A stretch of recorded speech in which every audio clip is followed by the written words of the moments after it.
this topic today of World Heritage Sites and archaeology abroad and what we do in sustainable means, ways, and engaging communities. We'll go now. We're 15 minutes late, so I will make my presentation shorter at 12.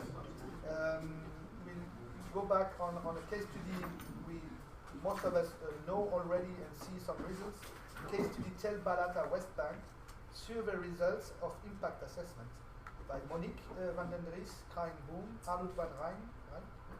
and Sjoerd van der Linde, University of Leiden. That's it. Who is speaking? Krijn. Yep.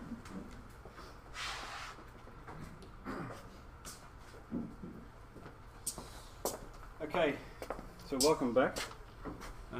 I hope you enjoyed your coffee, or maybe you are still enjoying your coffee.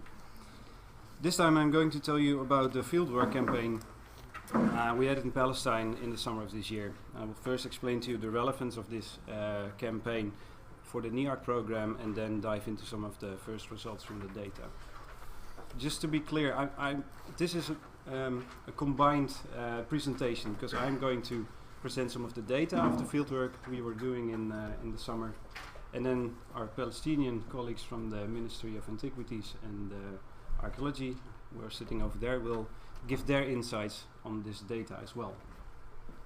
So, the fieldwork this summer was done at Tell Balata, which lies next to the city of Nablus, which is one of the biggest cities in Palestine, and lies in the West Bank, north of Ramallah and Jerusalem. And the Faculty of Archaeology of Leiden University has a long history working on Tell Balata, together with the Palestinian Ministry of Tourism and Antiquities. And two of those ministries are here, as I said before. And this summer we visited Tell Balata, which you can see in this picture, with 4 people. Our new colleague Arnold van Rijn, maybe you have seen him behind the scenes. He is now... No, that's not him. He'll be back later. And together with Sjoerd, which most of you know, of course, and his girlfriend Jan, and then myself. So the goal of that fieldwork was to learn the opinion of the local community on the site, which is on the tentative list of UNESCO's World Heritage, and on the effect the site has on their daily lives, the daily lives of the community. Furthermore, we wanted to re-strengthen our connections with the local people and with the Palestinian Ministry of Tourism and Antiquities in anticipation for new fieldwork seasons where we want to really involve the local community. And those two goals, I think, are mirrored in the NEARCH program under Theme E, namely under Theme E2, which is called Assessing Archaeological Relevance and Community Involvement in UNESCO World Heritage Sites, and it says that Leiden, in this sentence, will investigate, monitor and propose the best suitable solutions regarding the role of archaeologists in the monitoring and management of the site, their collaboration with local administration, the modes of engagement with local communities, tourism and managerial issues. And among the concrete outcomes of these field missions, the preparation of a series of good practices and management guidelines that will ensure the sustainable development, what we just talked about, of the site and provide a memorable and educational experience for users and visitors within the framework of internationally accepted conventions. So that's part 1. But furthermore, this fieldwork campaign is part of Theme E1, which is called a Field Atelier for Community Involvement in Archaeology and Heritage Management. And here, I think the focus lies on building communication networks with and within the community, on training local stewards, and on providing information and educational material for the larger local public. An objective of the Field Atelier is not only to prepare the community and the site for community-driven sustainable maintenance, but also to prepare a practical guideline with reference to community involvement and local capacity building and heritage management. Actually, the thing we are building here towards. Of course, those two theme sections are very much entwined with each other. Again, during the meeting which the partners from the E-theme held in the summer of 2014 in Berlin, it was discussed and understood that we have difficulties with understanding the effects of World Heritage Sites on the local communities living there. And as such, one of our main goals was to assess archaeological practices and community involvement in those UNESCO World Heritage Sites, and thereby trying to answer two of the main questions which are listed here. The first is, what are the implications for the local community when a site is inscribed? And the second one is, what does the inscription mean in terms of archaeological research on the site? Furthermore, it was recognized in Berlin that we lack a commensurable practical framework to research the effects of World Heritage Sites and measure its impact on local communities. Therefore, we agreed that we needed to actually create this overarching analysis sheet template where we can list general information on each site studied, so each site in the E5, so the 5 sites listed under E2, enabling us to compare them and furthermore to find UNESCO criteria of selection to inscribe archaeological sites on the list. So, now that I have covered the relevance of this fieldwork campaign for the NEARCH program and actually for the whole archaeological heritage management discipline, so let's get our feet back in the sand. As said, Tell Balata lies next to, or actually within the city of Nablus, which lies north, about 2 hours drive from Jerusalem. Nablus, or Neapolis, as the Romans called it, lies in a valley between Mount Gerizim and Mount Ebal, both well known, I think, from the biblical tales. Today it has approximately 150,000 inhabitants and is one of the biggest cities in Palestine, smaller than Hebron, but actually larger than Ramallah, the capital.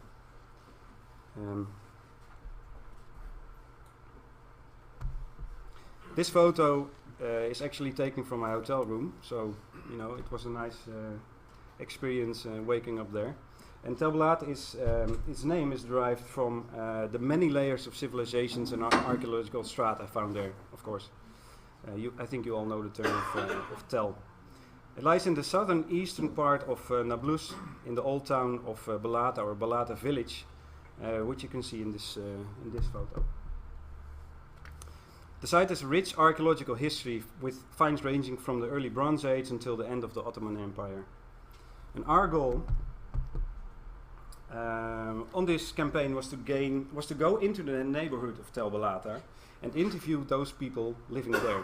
And we would ask them about their opinions on the site and effects on their lives, and decided to do this with a combination of qualitative and quantitative questions asked during a personal interview. And we already had quite some experience doing this type of research in the Netherlands and in Germany, and we used that experience to formulate questions and categories for the questionnaire there. But now we actually had to anticipate for this research to be open and applicable to the other case studies under the E2 theme. So we split ourselves into 4 different groups, each containing a member of Leiden, accompanied by a local volunteer or someone working at the ministry who could do the translation into Arabic, because our Arabic was a bit rusty. So working with a local person really helped us to get into contact with the local community, who seemed very helpful and willing to cooperate. The reason for splitting up was because our colleagues from the Palestinian ministry anticipated there might be different opinions coming from those sections, because there are differences in both geographical orientation in relation to the site and to Balata village, and in the type of people living there, so to say. So for example, section A is not really part of Balata village, but it's part of the larger city of Nablus and hosts a lot of shops and commerce, while sections B, C and D actually are part of the old town of Balata. But section D lies close to a contested archaeological site called Jacob's Tomb. Section C is actually situated closest to Tell Balata and is seen as the oldest part of the Balata village, housing the original residents of the town, while section D comprises a combination of some new apartments, buildings and some shops. So there are differences in those sections.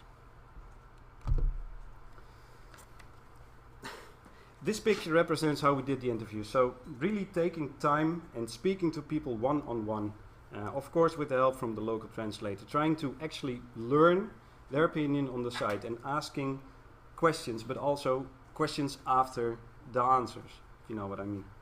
Of course, sometimes our aim of doing one-on-one interviews was difficult to maintain.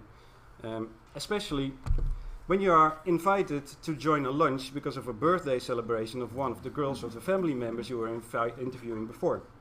This was on my first day of doing interviews. It was my second interview in total. So, you know, this is cultural immersion for you. I was very happy, yes, of course. Okay. Let's talk about some of the results of our fieldwork campaign. In total, we managed to do 205 interviews in total with the local community of Tell Balata. And most of the interviewees were female, but we see a nice, you know, spread of age categories in the results. So one of our first questions was actually an open question, and I think this is very important. And it asked people, what do you think about Tell Balata Archaeological Park? Just state it like that. And we intentionally kept this question open, as not to steer people in their answers and learn what their first impressions and thoughts were about the site. So while some residents, especially from Section C, mention archaeology when asked what they think of the Tell, others just answer, oh, it's good. Or immediately state that it needs more care. So there's a difference.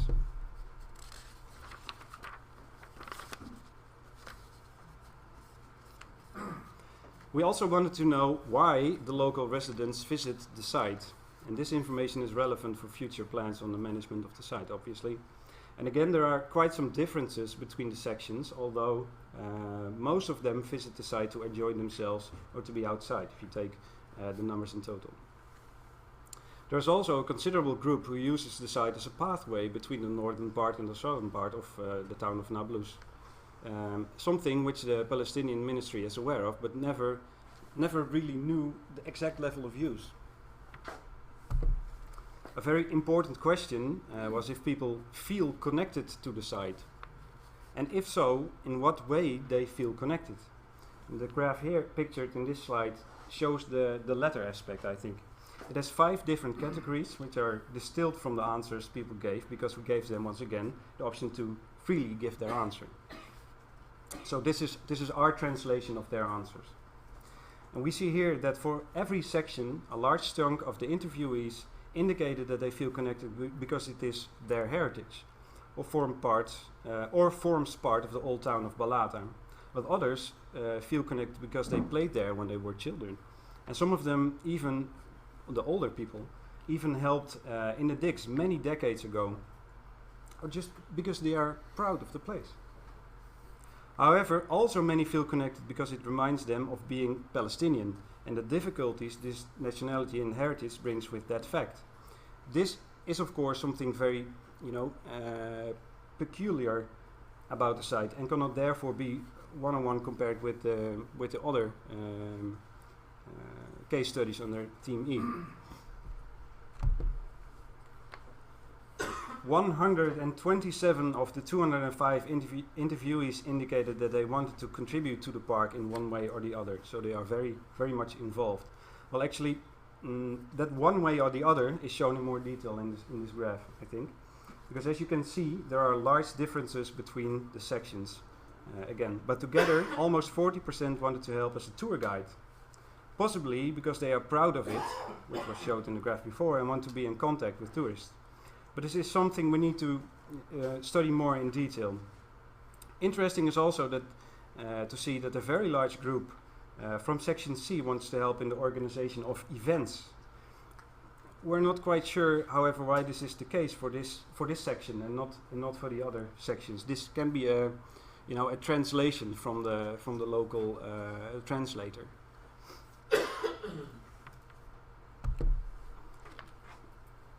Perhaps the most important question asked, especially when considering the fact that this research is part of Theme E, is whether or not the local community feels that they benefit from the site, meaning the management of the site in its preamble for inclusion on the World Heritage List. Together, we registered almost 1,000 cumulative benefits from the 205 local community members, so they indicated that there are a lot of benefits.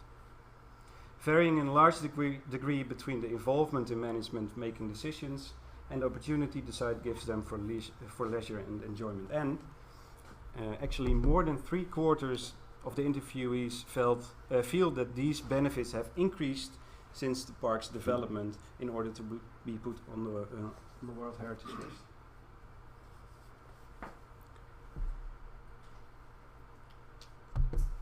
So perhaps it's not a surprise then that 98% of the interviewees want to see Tell Balata on the World Heritage List.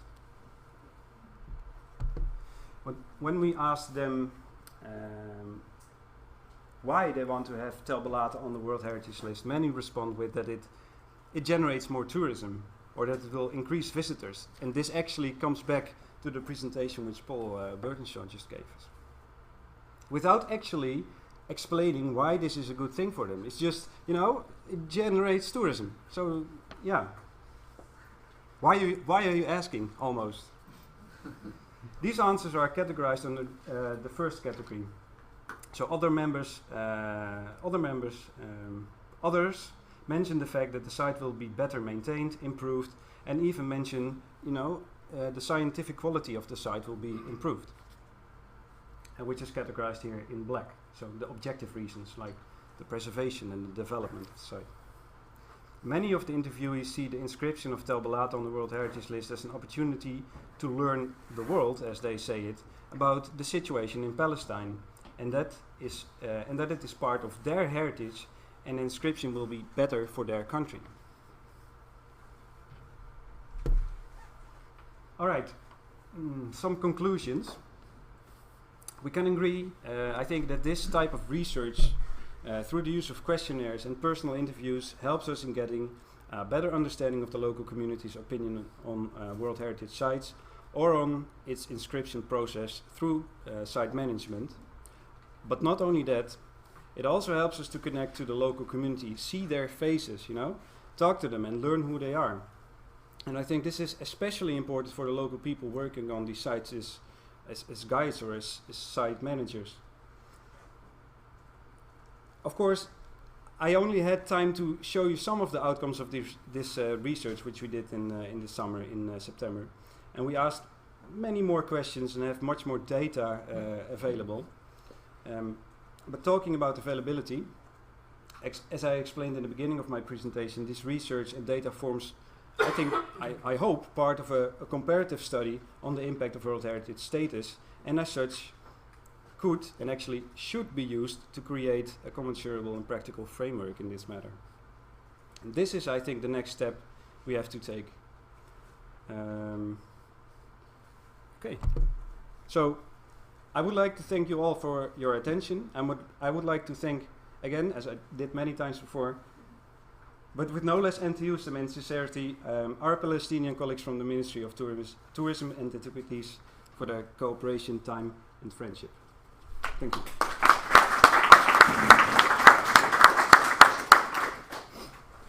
Thank you very much, Krijn. As we are late, we have 2 minutes for questions. Yes, please. My question relates to language. Sure. In terms of the interviews. What do you think about Tell Balata? When you ask it like that, how would that be translated in Arabic? Because in Somali, if I translate it in Somali, it would be, what's your news about Balata? And then that news is kind of understood to be what's happening there, what's your information about it, Updates. what are your opinions on it. Yeah. Maybe we can ask our Palestinian colleagues, because I don't know how it translates into In Arabic language, we have many definitions to talk. So we want to ask someone, how do you, about his opinion, we say, شو رأيك بالعربي? What is your opinion? And it's clear. And some question while we are visiting the houses, when we found that need to explain, we explain to them everything to be clear for the residents how to understand at work and what we mean by the question. Yes. Yeah. So we have no problem in Arabic to translate from Exactly. So there is a term opinion, yes. which they, yeah, exactly. Another question? Yes, yes, Felipe, last question. Yes, I got a question. Congratulations about the piece of work. I think this is really great and stimulating for some others, as we know. But I'd like to ask your experience on something that is extremely important from the point of view of social science. Social scientists knows that any measure of the real world have effect on the real world itself. This is something that they call reactivity. What means, and we have in the sort of studies that we have done also in many cases doing questionnaires, we are aware that when we are doing the questionnaire, we are provoking change in the attitudes of the people. So, have you experienced the same, and more important than that, have you got any sort of possibility to balance, to define how this reaction of the people, how this impact is changing actually the position of the people in relation to the Yep, I think that's what our Palestinian colleagues will talk about. Okay, so let's invite them. Nice bridge, yeah.